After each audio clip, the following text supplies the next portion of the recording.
श्रोताओं को मैं नमस्कार करता हूँ और आप लोगों के समक्ष अब मैं दूसरी कथा को प्रकाशित करने जा रहा हूँ। और वह कथा इसी प्रकार की कथा है जो माता सेवरी का है। सेवरी मतंग ऋषि के आश्रम में शिक्षा पाती थी।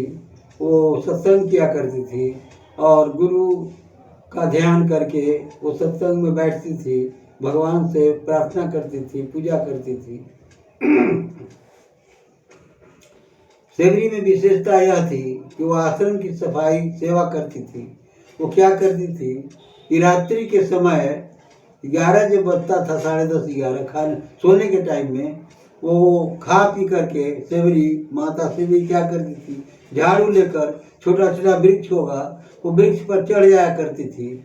और जगे हुए रात्रि में को जब 3 बजता था तो 3 बजे झाड़ू लेके नीचे उतरती थी और आश्रम की रात्रि में ही 4 बजते बजते या 5 बजते बजते पूर्ण रूप से सफाई कर डालती थी।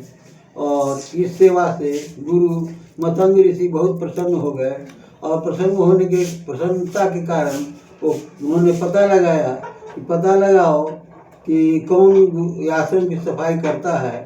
तो किसी से पता नहीं चला तो स्वयं रात्रि को जगे और रात्रि में देखा कि एक औरत पेड़ से उतर कर झाड़ू लेकर सफाई कर रही है। तो उसके पास जा रहे हैं आशीर्वाद देने के लिए और सेवरी भाग रही है। अंत में उन्होंने कहा कि ठहर जाओ, मैं श्राप नहीं दूंगा। वो समझती थी कि श्राप दे देंगे, अनपढ़ थी, पढ़ी लिखी नहीं थी, समझती थी कि श्राप दे देंगे। तो वो ठहर गई और तब गुरु ने मतंग ऋषि ने आशीर्वाद दिया और कहा कि जाओ, त्रेता में रामावतार होगा तो तुम्हारी कुटिया में स्वयं पैदल चल करके राम का दर्शन मिलेगा। और इतना ही कहकर अपनी वाणी को राम देता हूँ।